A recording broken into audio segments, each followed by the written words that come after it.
Welcome to the Beginner Photography Podcast. Today we're talking all about long-term photo projects. So let's get into it. Welcome to the Beginner Photography Podcast, a weekly podcast for those who believe that moments matter most and that a beautiful photo is more than just a sum of its settings. A show for those who want to do more with the gear they have to take better photos today. And now, your host, Raymond Hatfield. Welcome back, my photo friends, to this episode of the Beginner Photography Podcast. As always, I'm your host, Raymond Hatfield, and today we have a massive interview for you today. It is one that I have been looking forward to for quite a while, and one that I know that a lot of you are going to enjoy as well. It is with photographer, photojournalist Scott Strazzante, and he has more than 30 years of experience working for like big publications. I'm talking like the Chicago Tribune, the San Francisco Chronicle, and what he does is he goes out on assignments, he works, right? And over time, he has built up this massive library of images. And the reason why I reached out to him today was because he is kind of like the king of long-term projects, right? And you're going to hear it in this interview as well. He's going to share some ideas with you for what you can be doing for long-term projects and how you can be taking better photos. But this is a long interview. This is one that I try to prepare for every interview as best as I can. And as a host, I got to come up with some ideas and questions, and I came up with about a dozen questions to ask. And then Scott, as the master that he is, just starts talking, and I could just listen forever. And I think that I only get off like 2 or 3 questions, and he just continues to share his knowledge and education with you, the listeners of the podcast. So I mean, this is one that this has got to be one of my favorite episodes that I've recorded in the entire 240 some odd episodes of the podcast. And I really hope that you are going to enjoy it as well. So with that, let's go ahead and just get on into this interview with Scott Strazzante. Scott, you are a photojournalist with 35 years of shooting assignments for major publications, obviously the Chicago Tribune, currently with the San Francisco Chronicle.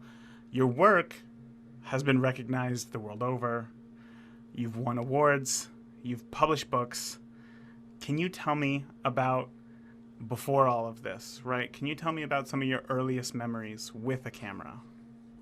I think the reason I'm a photographer today is because when I was a child, my family, we would go on summer car trips. So it would be my 2 older sisters, my parents, and then my mom's parents. So there'd be 7 of us in a country squire station wagon, and we would plan during the winter where we were going to go. And there'd always be 2-3 week trips. We'd leave from Chicago, we'd get in the station wagon and drive to, say, Arizona and back, and stop at all our little tourist destinations on the way. And we did that probably for maybe 7-8 years until my sisters got really old and they didn't want to hang out with us anymore. But in those 7 years, we made it to all 48 contiguous United States, the lower provinces of Canada. And so I got to see the entire country, through the windshield of the station wagon. And of course, we had no seatbelts on, and I was leaning up in the front seat between my parents, But for me, just kind of watching the world go by, I had no idea that it was training me, but it just made me a visual person. It made me kind of crave seeing things. And my dad was a very poor photographer. He had a Canon 81 film camera, which he would use occasionally. He also would do a lot of Super 8 videos of us at the swimming pool at motels and stuff. So he was interested in photography a little bit, but really never kind of took it anywhere. He was a tire dealer. He owned a tire dealership on the south side of Chicago. So I was just kind of looking through the car window. And also my family, we were big sports fans. We would get season tickets to White Sox games and Bears games. And we would sometimes travel to the Super Bowl or the All-Star game. So I was used to being at sporting events, and I was a big sports fan. So that kind of led to me subscribing to Sports Illustrated magazine. So I would start putting up the covers and some of the inside photos on my wall. And of course I had the swimsuit issue on the other wall and my Farrah Fawcett poster. But but I was really into sports photography, and I never once thought of it as a career. I didn't really have much forward thought of what I was going to do. I guess I kind of figured I was going to be a tire dealer like my dad and just kind of take over the family business. So I would occasionally borrow my dad's camera when we would go to sporting events, and I would take photos from the seats, and then I would take them to Walgreens or whatever at the time, and it'd get prints made. And in a 5x7 print, the action was probably a 1/2 inch by a 1/2 inch. So small, And I remember cutting out those little 1/4 inch by 1/2 inch pictures and putting them in photo albums. And it was really funny because when my dad first gave me the camera, I said, well, how do you use this? He said, this is all you need to know. Always shoot between f8 and f11. That's what he told me. He's like, indoors. Yep. He said, make sure that needle is always between f8 and f11. I'm like, okay. So no matter what I shot, where I was at, I was always, between f8 and f11. It didn't matter if it was like, a 1/2 second exposure or 1/1000th of a second. It was just, that's what Dad told me. Wow. And it seriously took me probably 4 or 5 years to realize that I wasn't, I didn't have to stay between those two f-stops. And so it was pretty funny that he had such a minimal knowledge of photography. And then I went to college to be a business major. And the first year I decided to work at the school newspaper. And it just, I shot a couple of sporting events, but I wasn't really that interested in it. So I kind of quit. And I just kind of went out with my business degree. And then junior year of college at Ripon College in Ripon, Wisconsin, I walked by our art gallery, and there was a photojournalism show being put up, and there was an opening night with the photographer. His name was Paul Giroux. He was a Chicago Tribune photographer at the time. And I walked in and I saw his work, and it was like a photo story of an old. I remember a lot of pictures, and this was 35, 40 years ago, and it was a story on an old priest that was all hunched over. There was a photo from St. Francis de Sales high school football game, which was right by where I grew up. And, there were a couple other photos. And for some reason, I was like, yes, this is what I want to do with my life. This is what I want to do with my career. So I walked over to Paul and, really kind of said, Mr. Giroux, I want to do what you do. I kind of was expecting him to give me the secret recipe of how to become a photographer, and he was kind of like, well, you need to find your own path. And I was like, how am I going to find my own path? I'm in the middle of Wisconsin. There's nothing but cows and bars up here, and so he kind of said, well, when I was at Ripon, I went to an urban studies program in Chicago, and I had an internship at Donnelly Publishing. So I was like, okay, I'll do that.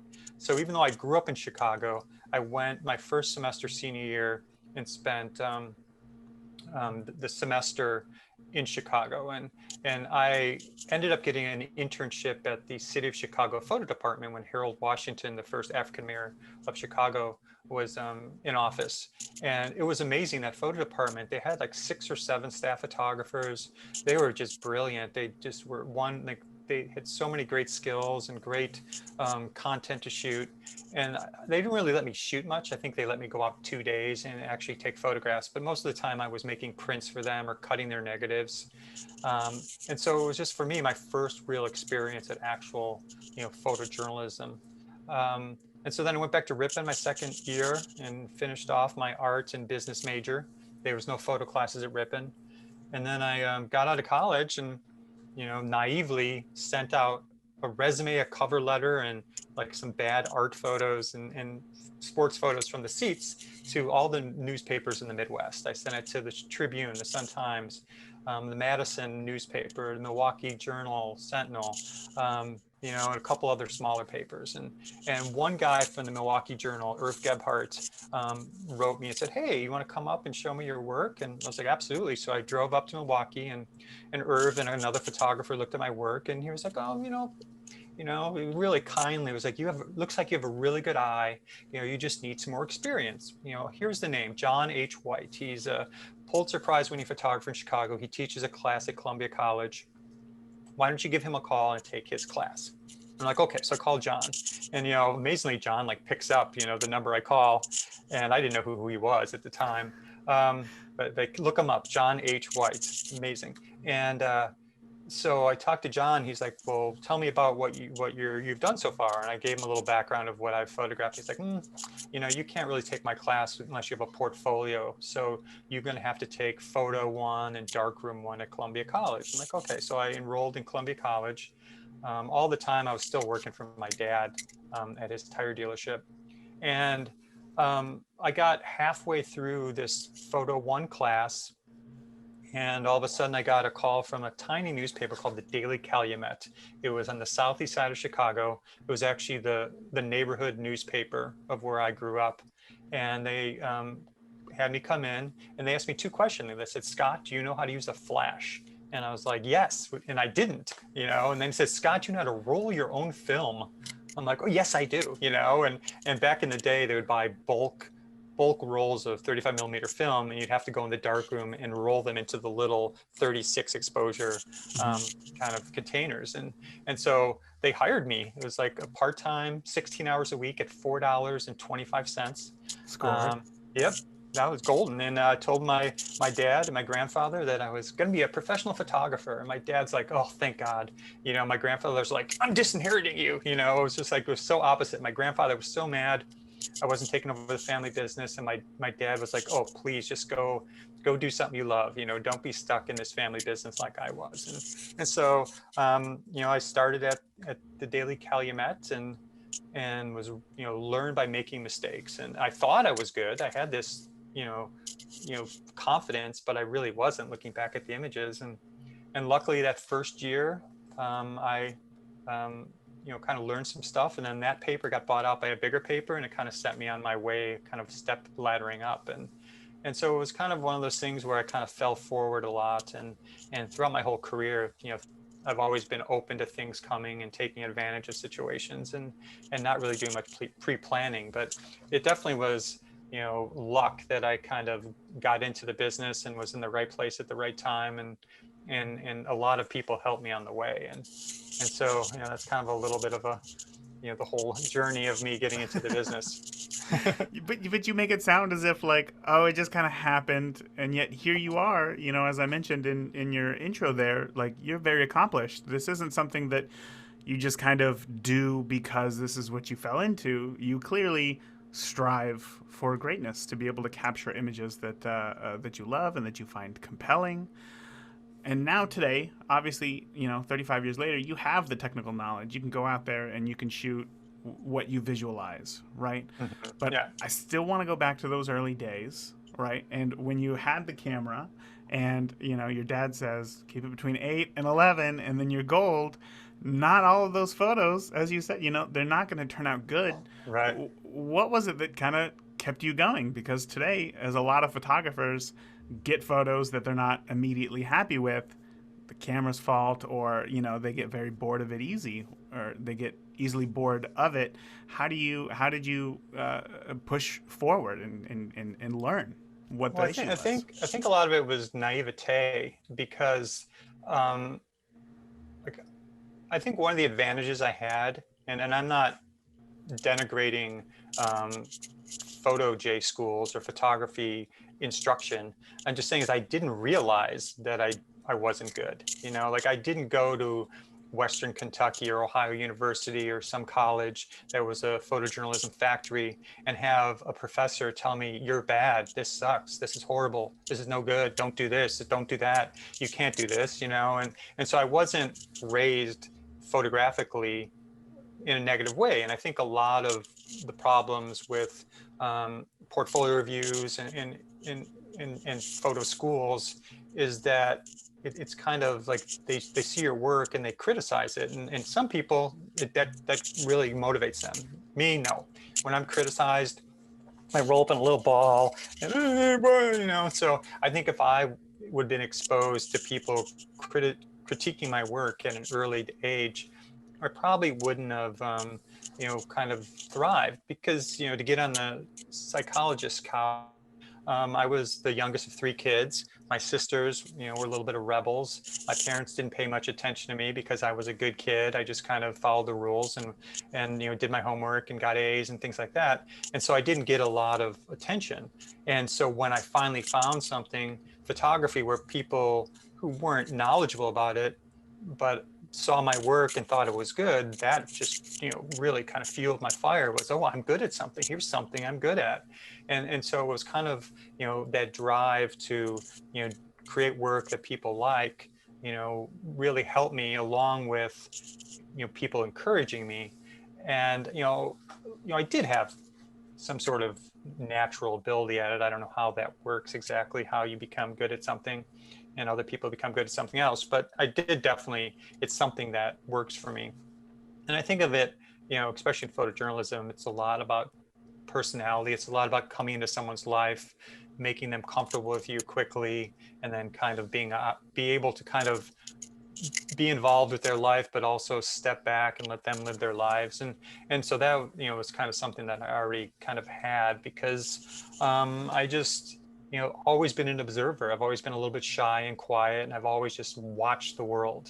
And even up to now, unless I'm really comfortable with people, I'll be very quiet and just kind of, not really involve myself. But if someone involves me in a conversation, I'm more than happy to talk. But I'm not someone who kind of interjects myself into a situation. So I think, one of the things that really helped me also early on was I studied other people's photography, and I studied my own photography. I learned that I would look at my own work and I would say, well, where does my, I didn't have this kind of language then at the time. I didn't know what I was doing, but now I know what I was doing. Was I would kind of look at an image and say, where does my eye go? What, does it go to something it should go to, or is it going to a flaw in the image?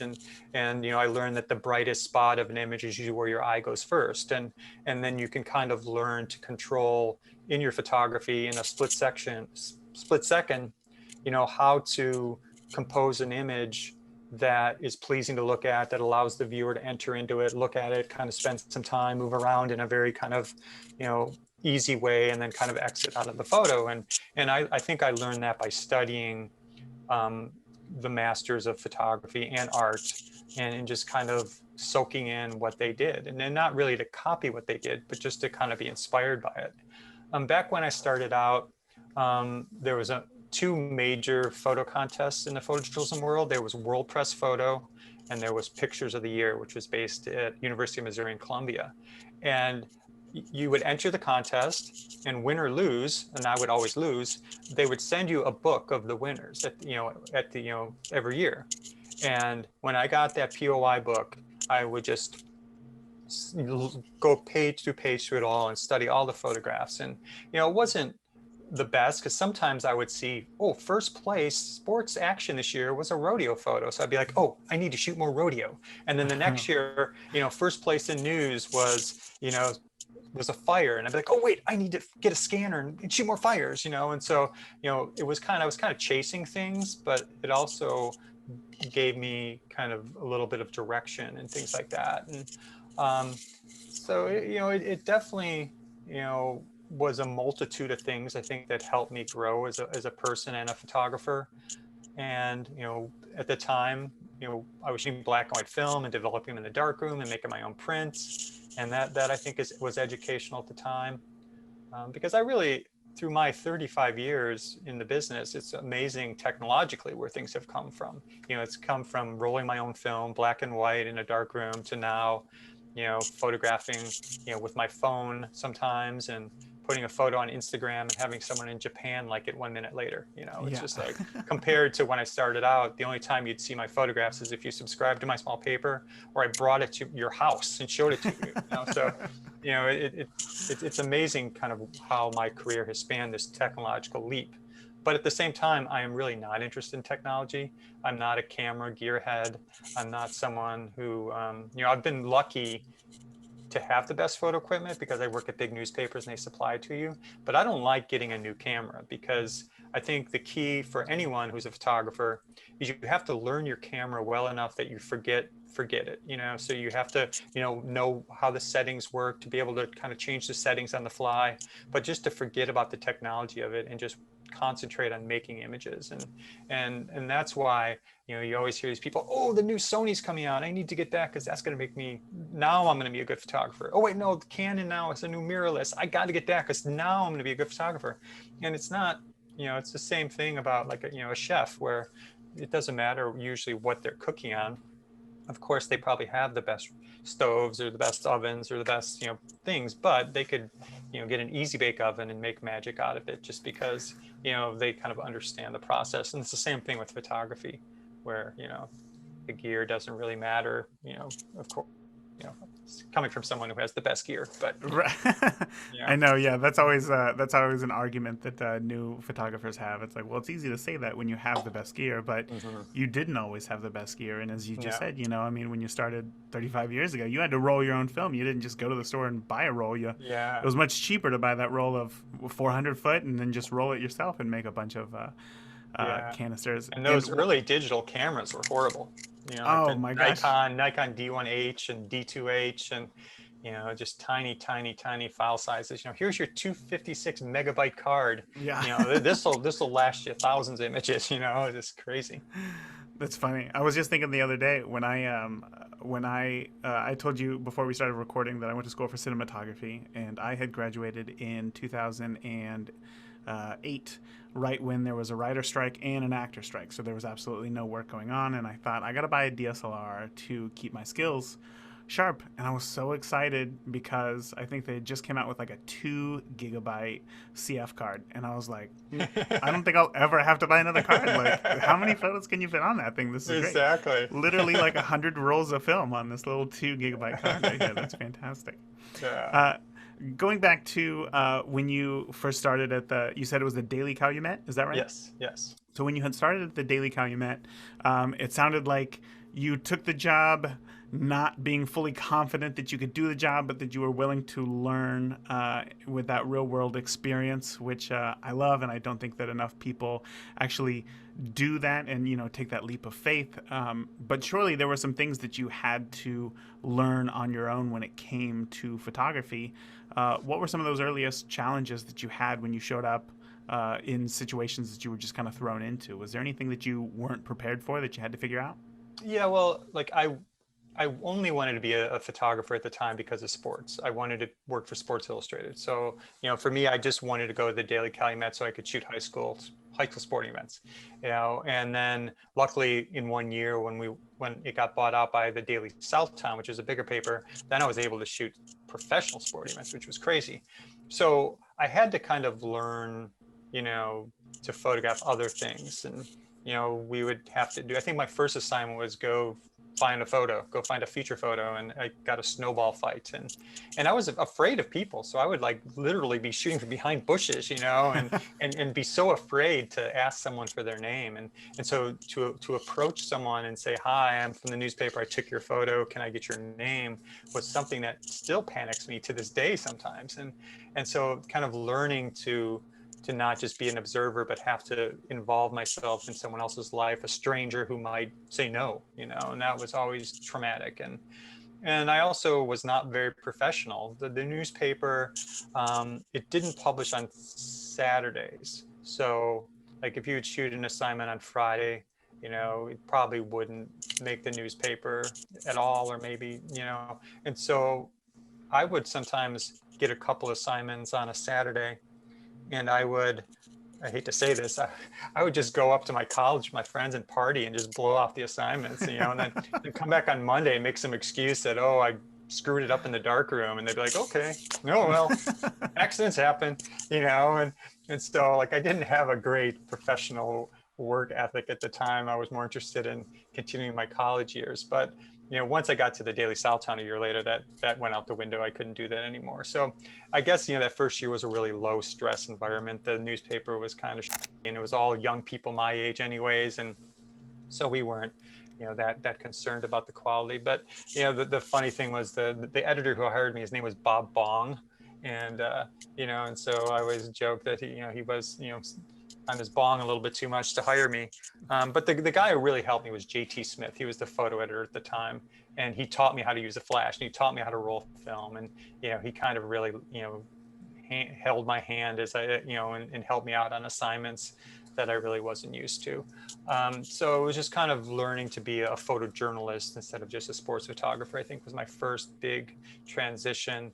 And then to actually do a long-term photo story or spend time with a person like that, seriously, I did not get comfortable with that for at least 12 years. It was like something, when I went to the Daily Southtown, I spent 11 years there, and I rarely did like any long-term stories. It was mostly just event coverage, news events, sports events, and weather photos and things like that. So, it wasn't until the late 90s when I really got interested in actually spending time with one person and doing a long-term story. And that is, I think was the next big leap in my career, was just going from being a photographer to a photojournalist and then to a storyteller. And that kind of, just kind of takes time. At least for me, it did. Some other people, are more comfortable spending time with strangers, but now it's something I can do easily. But in the beginning, just kind of being timid was something I really had to overcome. Well, let's go ahead and talk about that then, because as you know, the reason why I reached out to you, I was actually introduced to you through a friend of mine, Vinny Puglisi. Do you know Vinny? Sure. Yeah. Okay. Yeah. Yes. So we were talking, and he was talking about some of the great photographers who he had known, and he brought up you. And I remember, obviously, your name stood out to me, and I was like, I wrote down your name, and I was like, I got to get him on the podcast one day. So I just very recently checked you out and was like, oh my gosh, your long-term project called Common Ground, it blew me away. It stood out to me.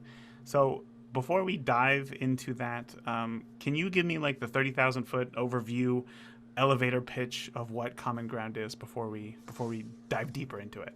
Okay, so Common Ground is a decades-long study of a piece of land 35 miles southwest of Chicago in a town called Lockport, Illinois.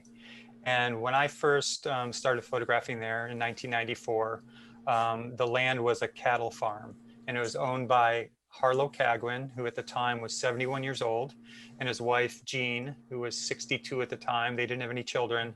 They were, I think it was a 135-acre ranch.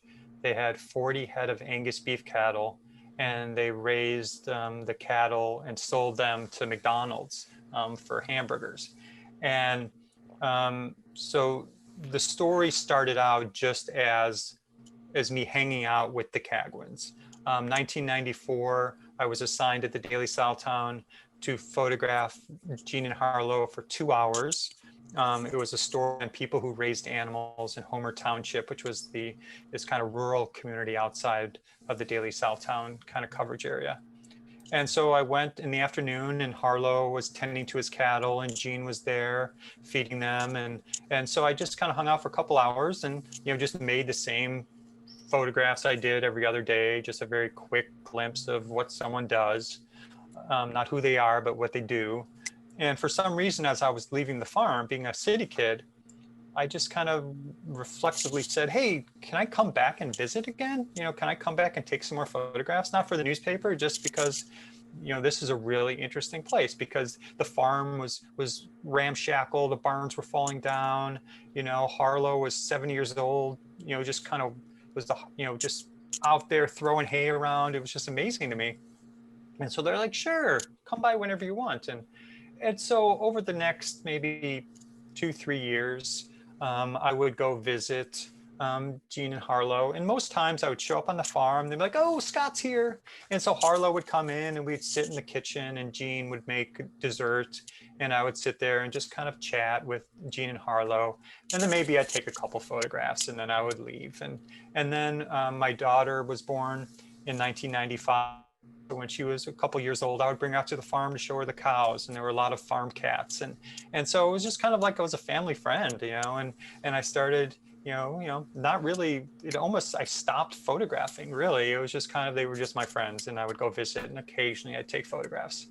But then in 1998, I got a job at a paper in Joliet, Illinois, which was a big suburb of Chicago, and they had a newspaper, the Herald News, which was one of the great photojournalism papers of the time. There was a string of papers around the Chicago area in Joliet, Aurora, Elgin, and Waukegan. It was called the Copley newspapers. And for some reason, they became this photojournalism hotbed, and all these young photographers would come and do great work there and move on to bigger papers. And I wasn't a young photographer then. I was in my mid 30s, but I was, kind of a late bloomer, I guess, in the photojournalism world. So I got hired in Joliet.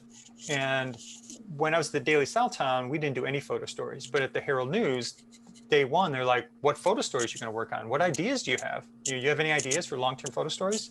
And I'm like, I know this farm couple, and maybe I could, and I could do a story in this farm couple. And they're like, okay, and they were kind of like, great, another farm story, because in photojournalism, going to a farm and photographing a farm is just like, photo 101, everyone does it. And so in 98, so this was, I started, I went to visit Gene and Harlow, and I was like, hey, Gene, I work at this newspaper, and they want to do a story on you, or I want to photograph you for a story.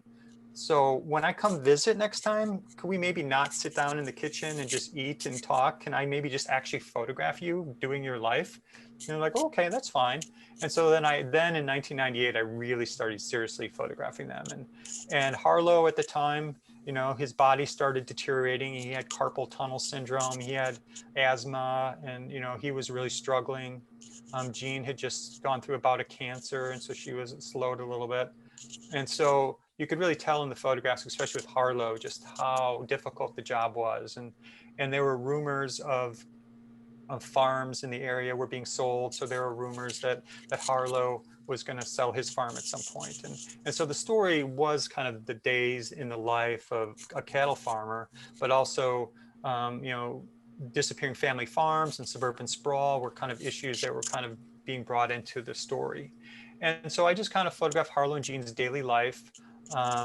It ran a couple times in the newspaper, nothing much, but for some reason, I decided that I wanted to retain ownership of the images, which is something in newspapers. The newspaper owns all the photos you take. They have the copyright.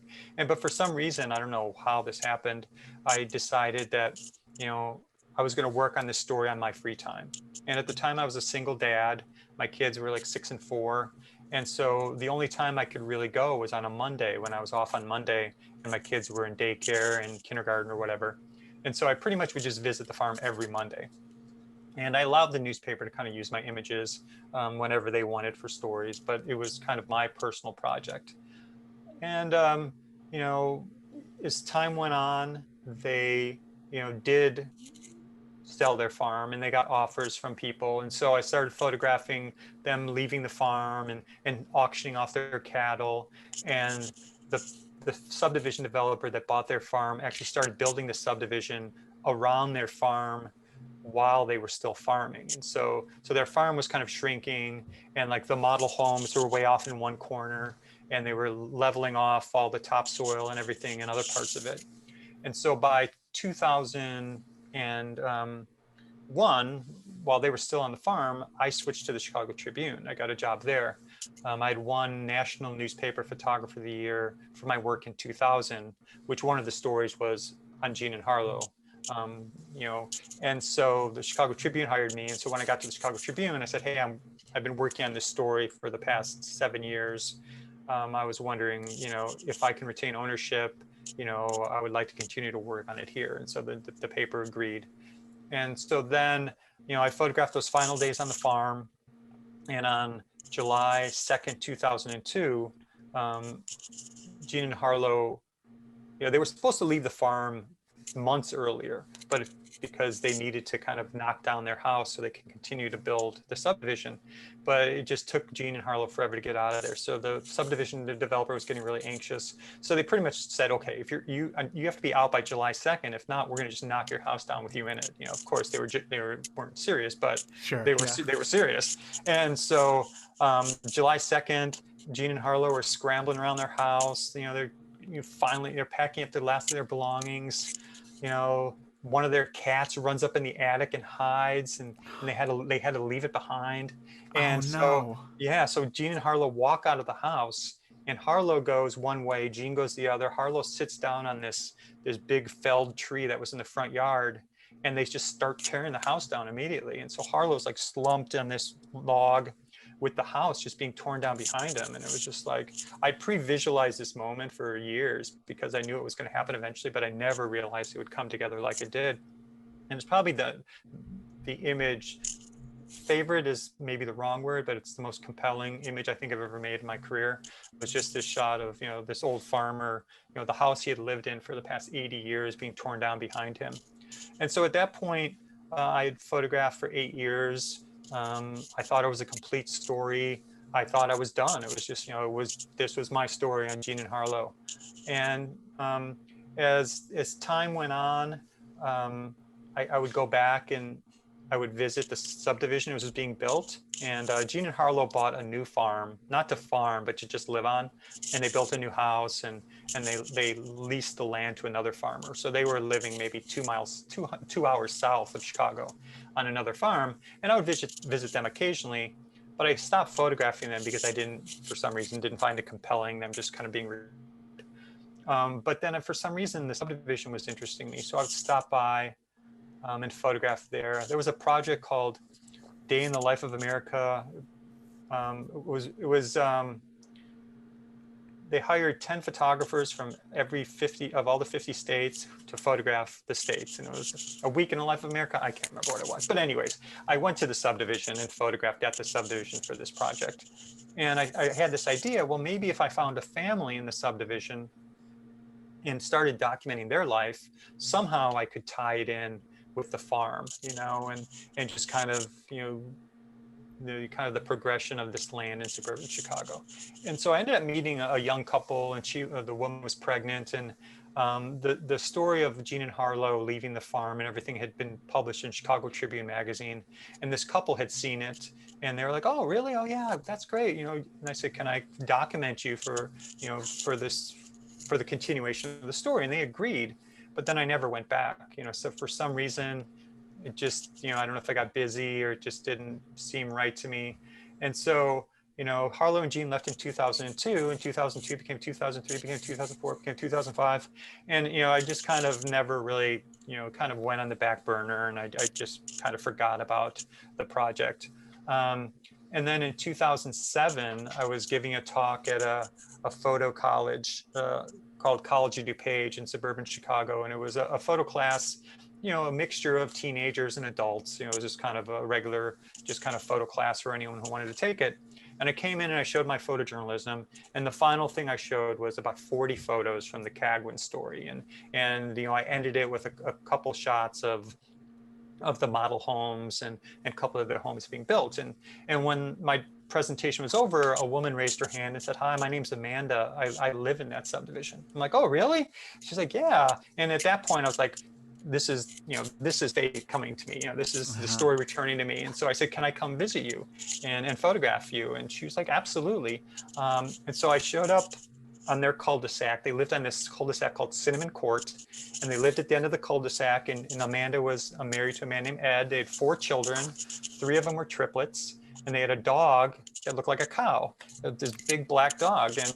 And so the first day I was there, it was a cul-de-sac wide Easter egg hunt. So every family and their kids were out there. And so I just kind of said, "Hi, my name's Scott. I'm from the Chicago Tribune. I did a story on the farm that used to be, where the subdivision is now. And I want to do a photo story on this cul-de-sac." That was my first idea, was I'm going to do the entire cul-de-sac. So I was wondering if I could just come and photograph on the cul-de-sac whenever I can. And the entire thing, yep, great. So I could just show up at any hour, photograph people's kids running around without being thought of as a creep. Yeah.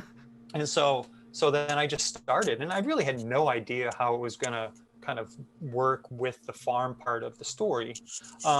So I think that my second visit, Ed and Amanda's oldest son, Ben, was playing in the yard with his cousin CJ, and they had a jump rope, and they were wrestling on the ground and kind of like tying each other up with this jump rope. And so at the time, my process was I would go shoot for 3-4 hours and come back, and I would edit the photos.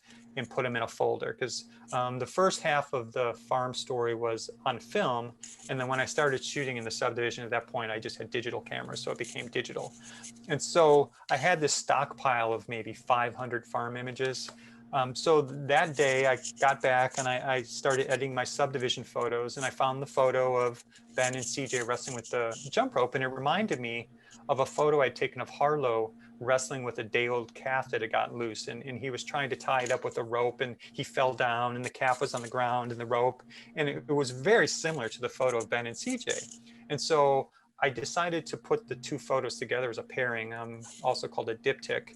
And at that point, I'm like, yeah, this is how I can tell the story of this land. I can have a photo from the farm and one from the subdivision, and put them together as a pairing, and kind of compare and contrast life on this same piece of land, two different types of life. And so at that point, I was able to put together like 5 pairings immediately. And so then every time I would go to the subdivision after that, I would either see something that reminded me of the farm, or I would just look through my images from that day, go back through my farm photos and try to find things that were compared. And everything happened with serendipity. There was no like, hey, Amanda, can you stand here and do this and like that? You know, it was just me observing things happening.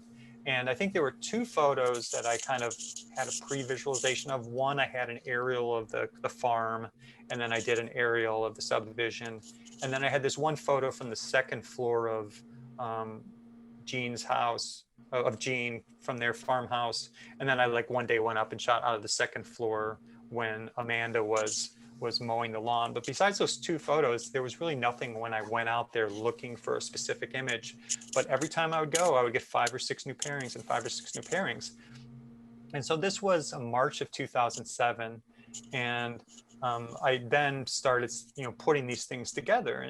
And in October of that year, I went and spoke at this workshop called the Mountain Workshops in Kentucky, where they bring a bunch of students in and they do photo stories.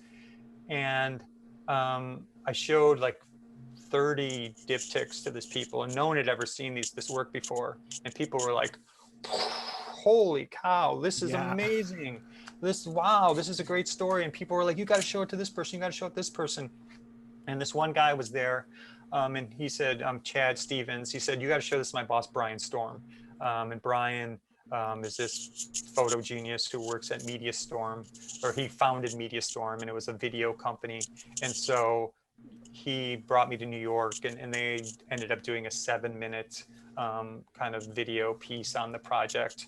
And then I had a couple of friends that I'd known I went on this photo tour after I won Photographer of the Year with a National Geographic photographer. And I called her and pitched it to National Geographic. And she said, well, it's too specific for National Geographic, but we have this new feature called Photojournal, where we give 4 pages to a photographer in the magazine to show a project they've been working on, a long-term project. And so in the February 2008 edition of National Geographic, I had 4 pages from my Common Ground story. And so it was just crazy how once I made that diptych connection, it just kind of totally took off. And it was really cute. Like in February, I went to the grocery store with the Grabenhofer family, and little Katie, one of the triplets, picked up National Geographic and put it on the register and told the lady behind the thing, I'm in this. And the lady's like, sure you are, sweetie, sure you are. And so it was just really, really kind of cool. And after that, I worked in the subdivision, collecting images and making diptychs for, maybe 3 more years later before I turned it into a book. And I did a Kickstarter campaign and raised a good amount of money, and then published it as a book. And that, for me as a photographer, a book is like the holy grail. Like that's what you want. You want to have a book because it'll last forever, and kind of it's not as fleeting as the internet or the daily newspaper. It's something that is very tangible. And so it was just one of those things where I had no idea where the project was going, and it just kind of built up momentum as it rolled along. And when I first visited Jean and Harlow in 1990, I never imagined it would be anything, and then it ended up being, a kind of a career-making project. And it's definitely for me something that I still continue to do now. Nothing at that scale, but I do, collect images like in different ways. Like in the late 2010s, I started taking street photography with my daughter's iPhone with the Hipstamatic app. And then I got, at the time I had a BlackBerry with the Tribune, so I didn't have an iPhone, so I had to borrow my daughter's. And I bought my own iPhone. So then ever since then, I've been doing iPhone street photography. And that turned into my second book, which is called Shooting from the Hip, which is a collection of black and white street photography images from around America. And and the images I'm collecting now, I've been doing the same style photography at the Oakland Coliseum, which is this kind of old decrepit baseball stadium the Oakland A's play at. And so since 2014, I've been collecting images. Every game I go to, I will take a certain amount of images, or I'll just go and photograph the entire game. And so that I hope will be a book someday. And then I also, in the past 2 years, I've started doing kind of fine art photography, slow shutter speed, ocean images. And I call that the Pacific series because it's all the Pacific Ocean. So at some point, I hope that's another book. So it's just something where, I have my day job at the newspaper, which I love. But it's weird in my career, if you ask most people, what do you know of Scott Strazzante's work? They'll be like, oh, Common Ground. And then they'll be like, oh, he does street photography and stuff. And really none of that was from, my newspapers. It was all kind of things that I've kind of, decided to pursue. And yeah, they know I work at newspapers and I have some quality of work that they enjoy, but it's not what jumps them first. And so, I've always, for some reason, decided to like not only have it be a career, but also to be my hobby and also to just kind of have fun with it. And my outlet has always been, putting things on Instagram now or Twitter or Facebook. And that's been just a great, kind of evolution of sharing of photography. But still at the end of it, it kind of seems like all my personal work always is pointing towards doing a book. And it's so easy nowadays to do a book. Common Ground, I made a lot of money on the Kickstarter. So we did 3,000 copies, which was probably way too many. And then when I did the Shooting from the Hip book, I did a pre-sale online, and the pre-sale paid for 1,000 books. And so my publisher in Chicago, Warren Winter, he was fabulous. He did everything. He found the printer in Hong Kong, and he took care of all the design and everything and things like that. And I think he's kind of been struggling in the pandemic, and so I don't think his production business is doing too well, or his publishing business. So the next books I do, I'm not sure if Warren will be able to do them. So I'm just gonna have to kind of find another way to do them. But they'll get done at some point, even if they're just a run of 100. Yeah. Because it's just kind of the process of it I enjoy, and it's something that I continue to do. So we'll see how that goes. But once again, I tell young photographers, old photographers, whatever, if they want to do a book that people really enjoy, especially you're a young photographer, all you really have to do is, say you live in a small town or a big town, just go and take photographs of one block or just do the front of stores or something, and then make prints of these and put them away for 30 years and then bring it back out, and people will be like, these are amazing. It's like, because now I'll see photos from the 70s and it doesn't matter how bad they are as a photograph. Yes. They'll be like, that's amazing. Look at that. Yeah. Look at that. So it's like time really makes a way of improving all photographs. And I wish, there were a lot of photographs that I never made when I was younger that I should have made and would have been amazing to have, or I just threw them in the garbage, but it's, you kind of think, oh my God, I'm an amateur photographer. I can never have a book. I could never do a project anyone would be interested in. And it's not true. It's like, follow your own voice, follow what interests you.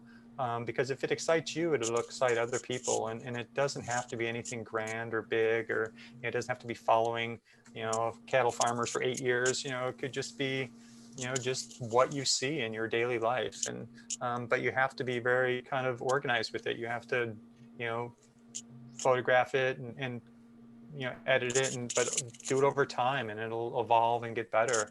Like my Pacific series, fine art photography, is evolving as I speak.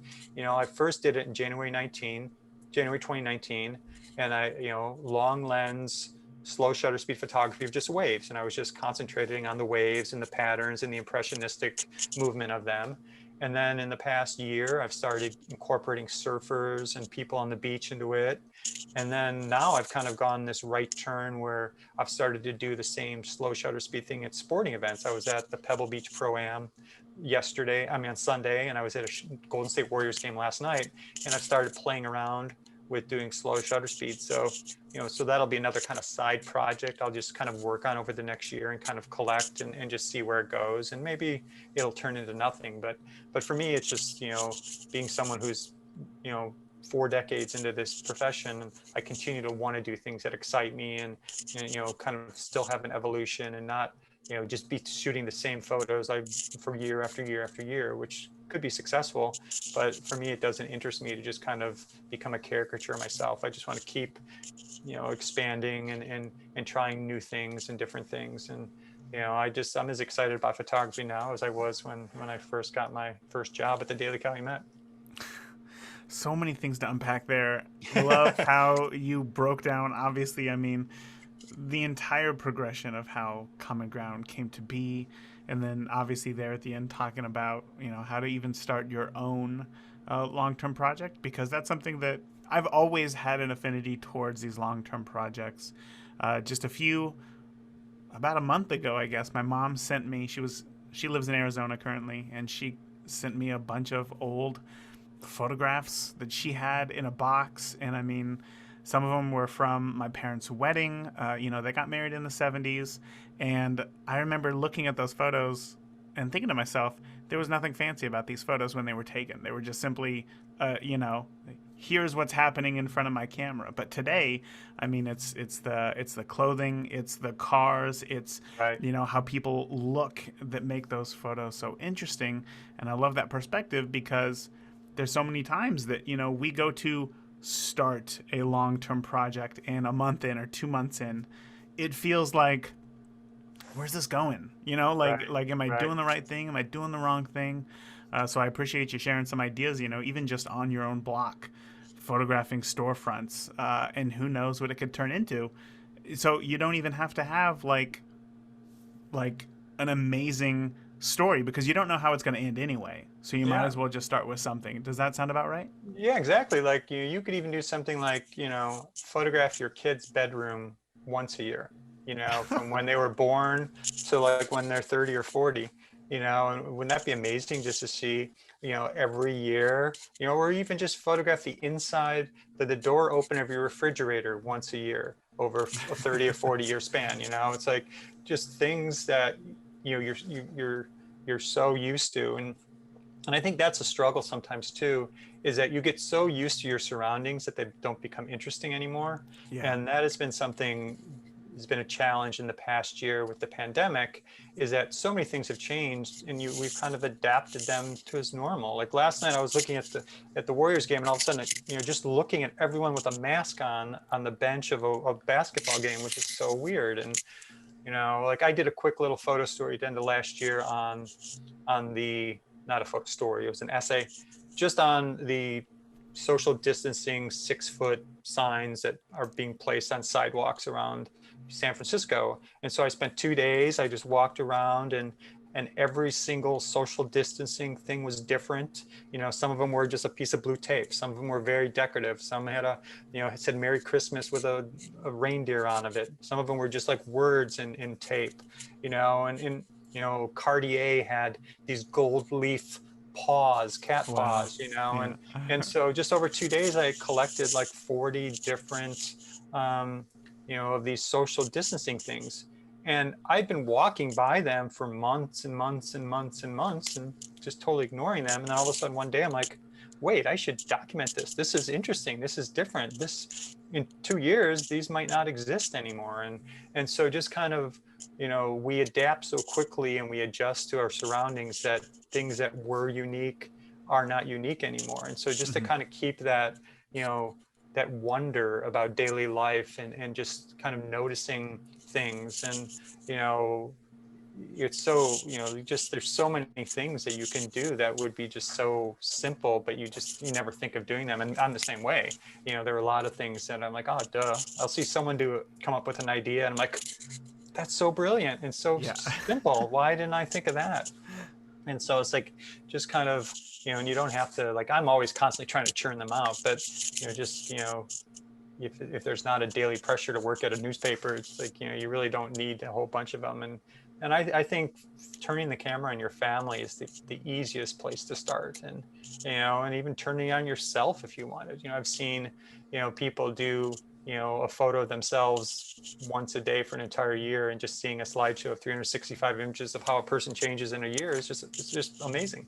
I just, I think thematically, when I do a photo essay, there always has to be one element that is the same. So like if you're going to do a portrait series, the background, either the background should be exactly the same, or you shoot it with the same lens and exposure and f-stop and shutter speed. There's got to be something thematically holding it together, and then there has to be a difference to it. Like for me, I did a photo essay on Liberty tax waivers. I don't know if they have I those, saw this. right? Yes. And so basically, the cool thing was, I don't know where these people get their outfits, but they're all kind of different. They're not the same. And so like, this is a Statue of Liberty, and I did it in 2010 in Chicago. And, one person was, Statue of Liberty, anyways, it's hard to describe a photograph in words, but the thing was, I had like 15 of them. They were the same, but each of them were different, and some of them were wildly different. And so it's just kind of, for me, that interests me, is like variations on a theme, and repetition is, it's kind of the same thing in a photograph, where if you photograph one person, it's mildly interesting. If you photograph identical twins, somehow that's amazing. Wow, look at those identical twins, that's amazing. But if you just photograph one of those twins, it's a person, and so like repetition is something that I always look for in photography, and I think is really fascinating.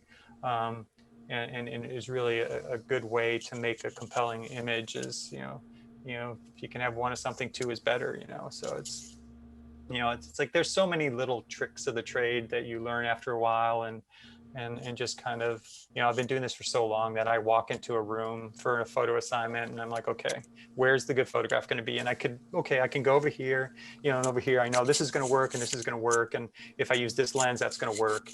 But then the way to elevate to a great photo is some sort of serendipity, a moment happens, or the light is especially great, or there's a great moment and great light, and so, it's definitely, always kind of a puzzle piece. I can always go make a good photograph, but it's going to take something that happens out of my control to elevate it to a great photograph. And, and I if I make one great photograph a year, I'm pleased, and so that's kind of my goal.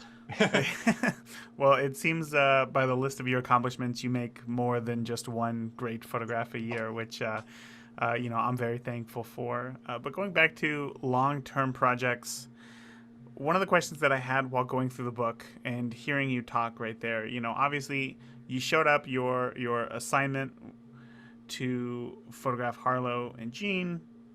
It ended on a day that their house was torn down.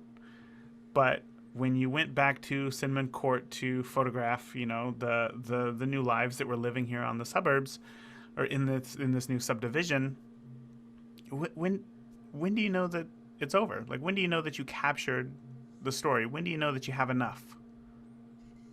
I think you get to a point where it's like 95% complete, and you kind of you look at it and you're like, okay, this tells a story. This, you're always looking for some sort of arc, a beginning, a middle, and an end.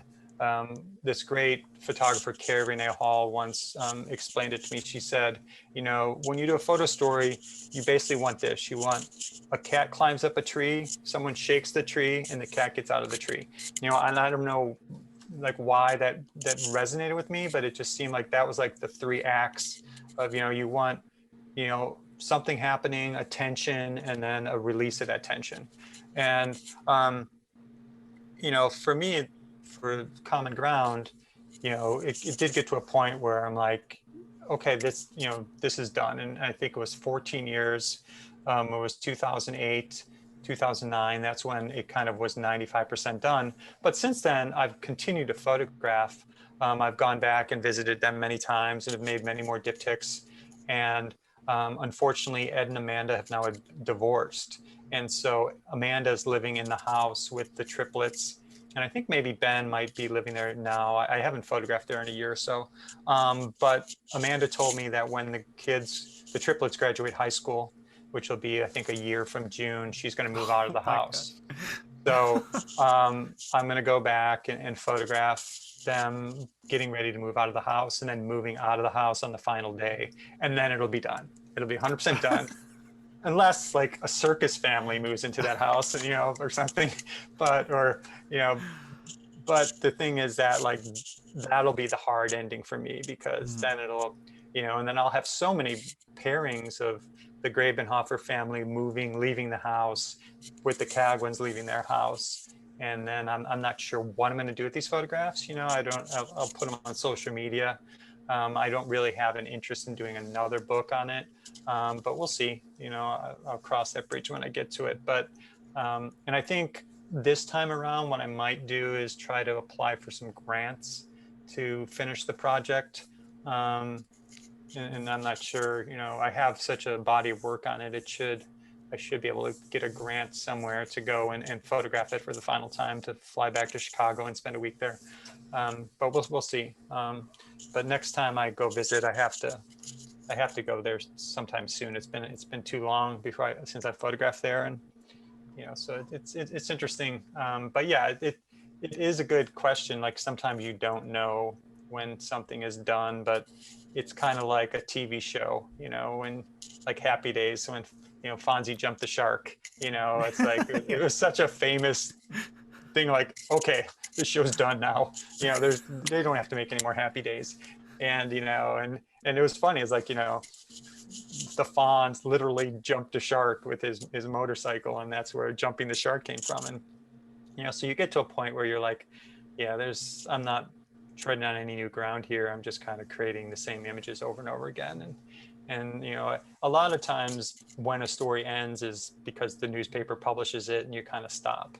And that's one thing with the Cagwin story, because it was published in the Herald News, it was published in the Chicago Tribune, it was in Mother Jones magazine, and so I was always finding new outlets. But most stories it publishes in my newspaper, and then I'm finished with it.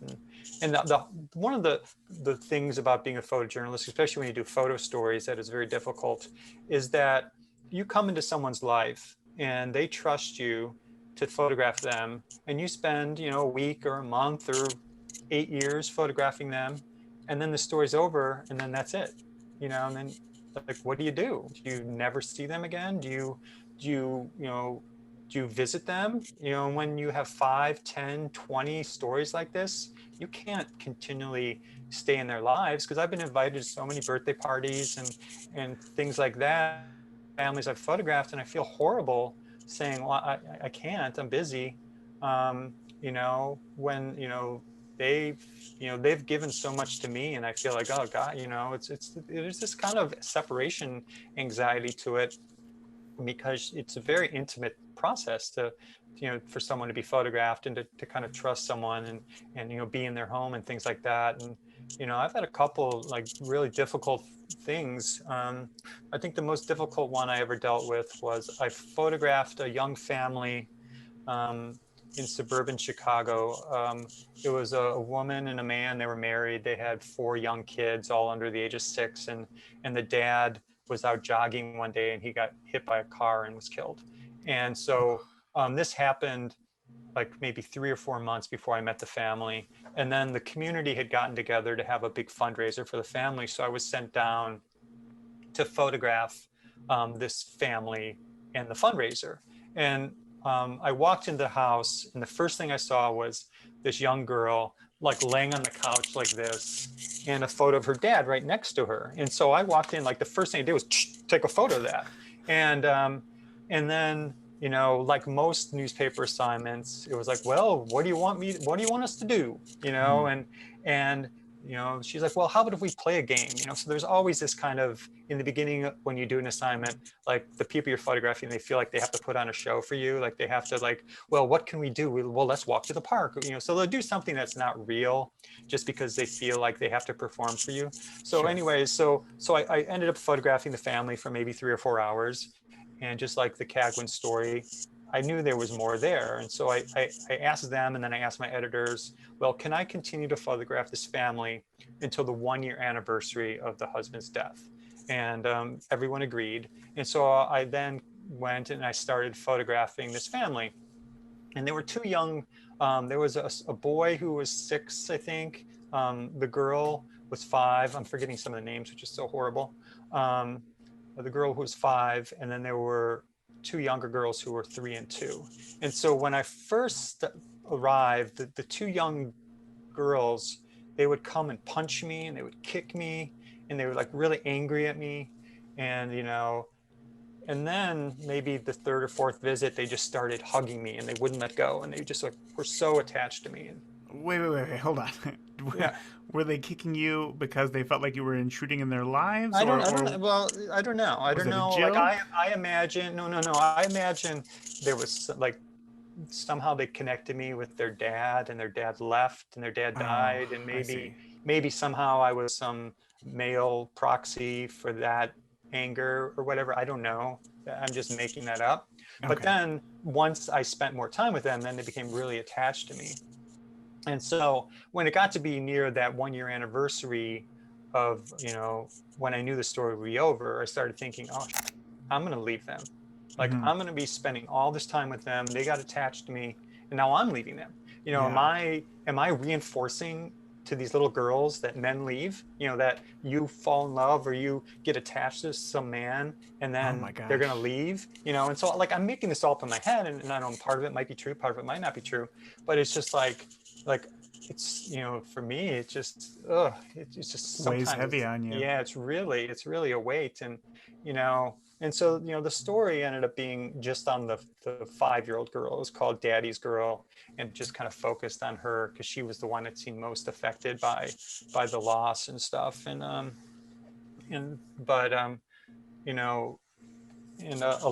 Blanchett was the mom, and the names are coming back to me. This was probably 10 years ago.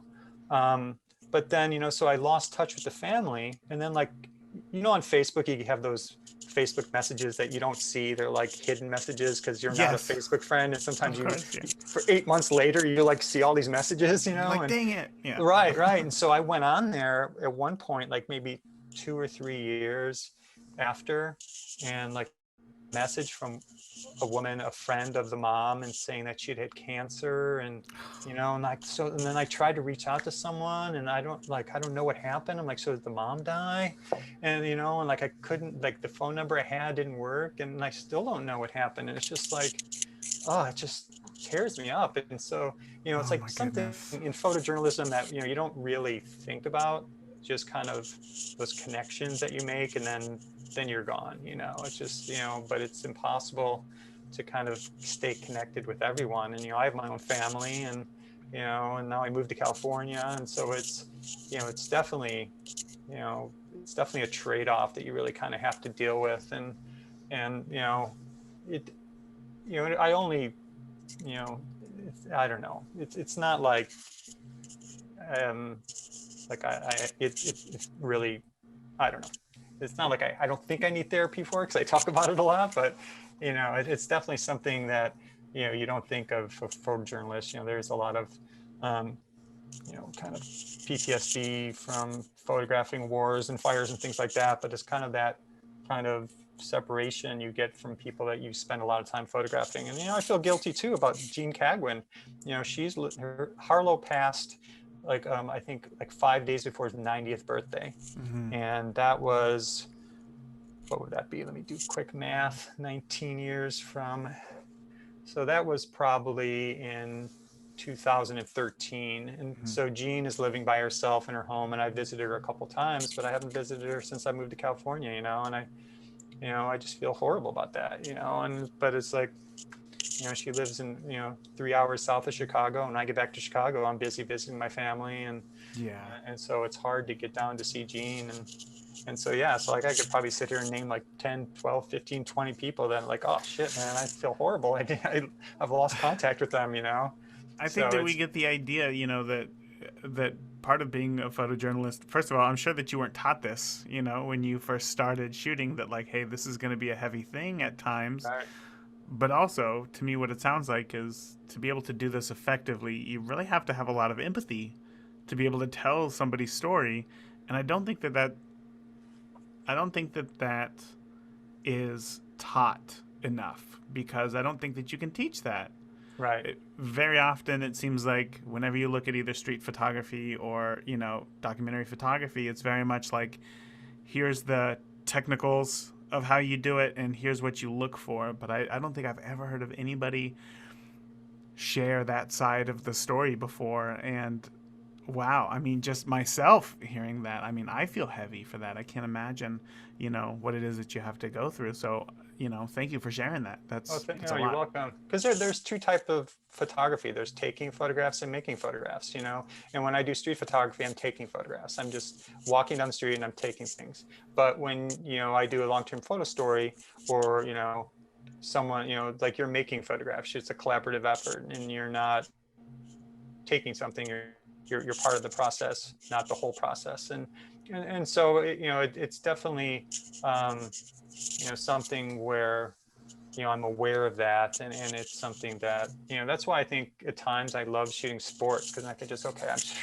here's a roster, here's the names and numbers, I just sit there and I just photograph sports, and I don't have to put myself out there, because when you do a long-term story, it's a two-way street. You have to share your life for someone to share it back. And if you're someone who does a long-term story, my recommendations, and this is what I do all the time, is say I know I'm going to photograph someone multiple times. When I come in their house, I will sit on the floor when I talk to them. I'll sit on the floor because I want them to know they're above me. I want them to know that I'm at their service, that I'm not someone who's coming in to stand above them and take their photograph. I want to, like, both figuratively and literally be below them. And so it's something where that's kind of the place I put myself, and then I share my life with them. And you would think with like the Cagwins or the Grabenhoffers, the photos I make, they're real moments, but throughout that process, there's a conversation going on where the Gene and Harlow situation, they both were hard of hearing.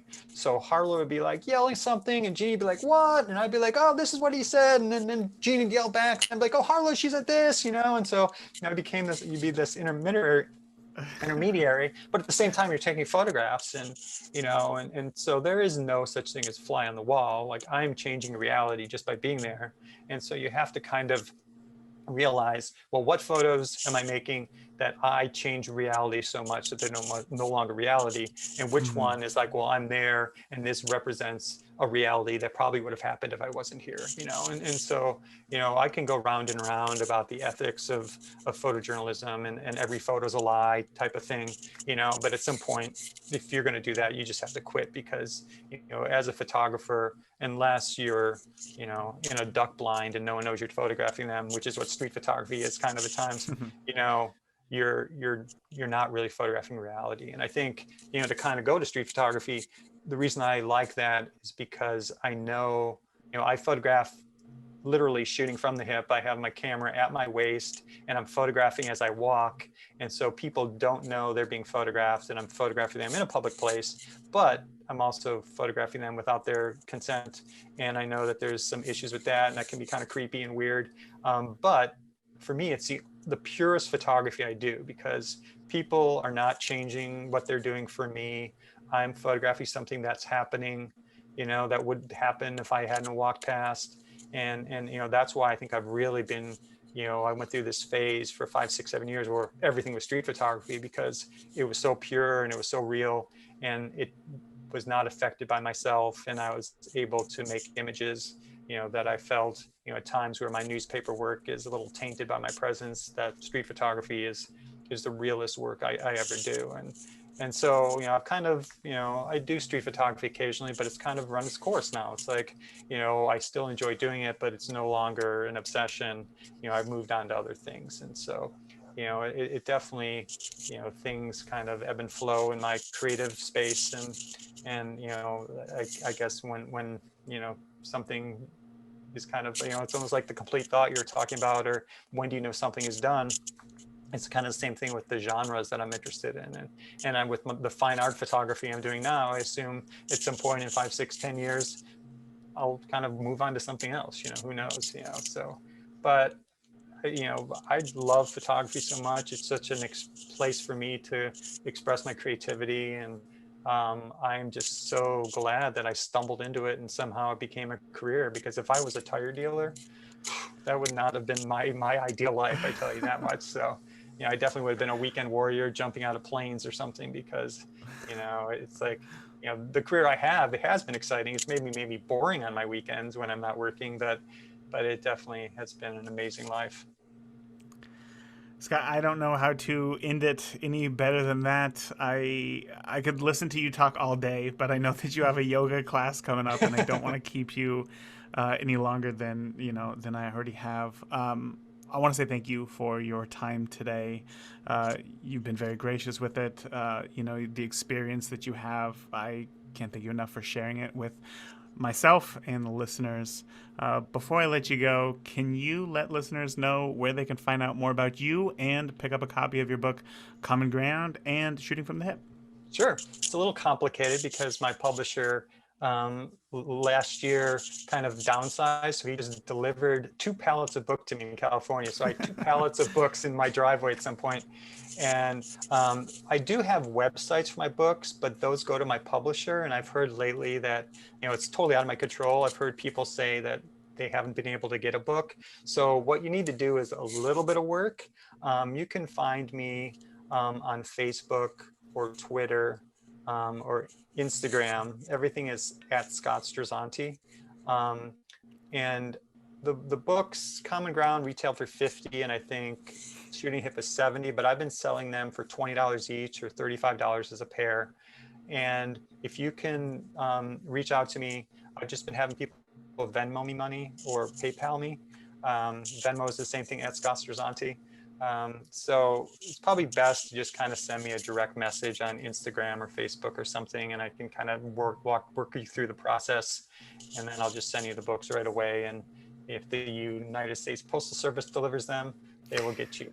So, Yeah, mine were a few days late, but I'm gonna give them the benefit of the doubt with all the snow that we've been getting. But I'm gonna put information for of course, I'm gonna post because I saw your Instagram photo, and that's how I found to reach out to you on PayPal. I'm gonna find that photo. I'm gonna put it in the show notes. Oh, that'd If be anybody's perfect. interested, and they should, because I mean these books are beautiful, and it is just so clear how much work and how much effort you have put into them, and it just shines through in all of your work. So, Scott, what I loved in this interview about Scott, talking with Scott, is just that there are so many things that All right. we have a All right. base Awesome. Thank you, man. level kind of knowledge of.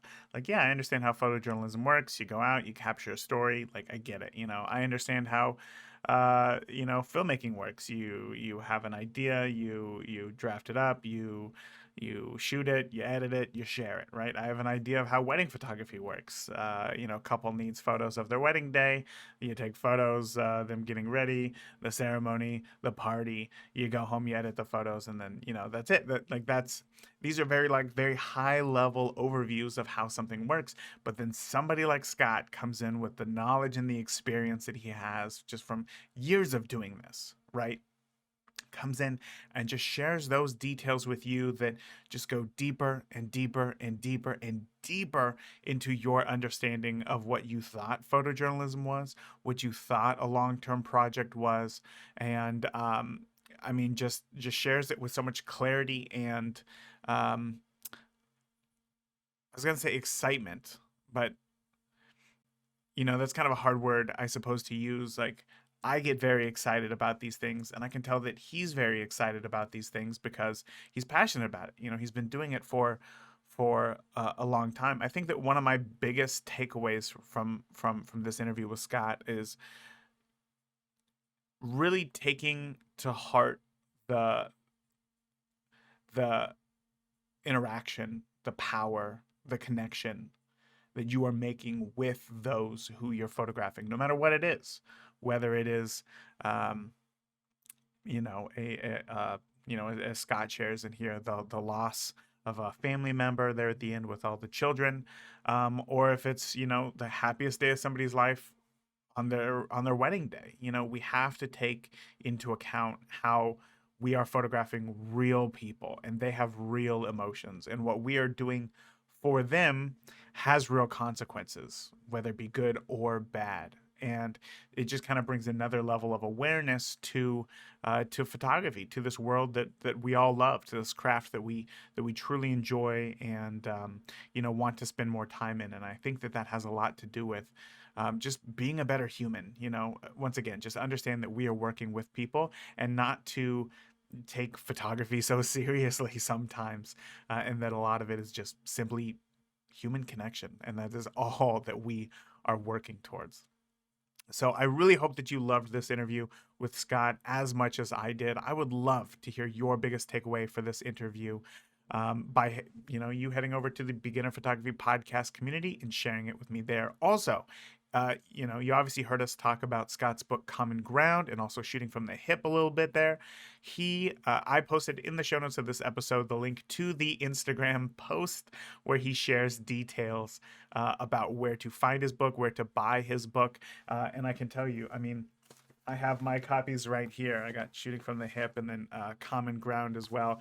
And these books are just, they're aces. Like they're fantastic. The quality of them is great, and the words that Scott puts into these books just really deepens the understanding once again of just the power of photography. So if you want to check those out, again, such a deal on these books, honestly.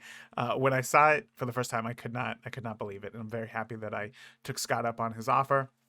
So if you want to do so as well, head over to the show notes of this episode.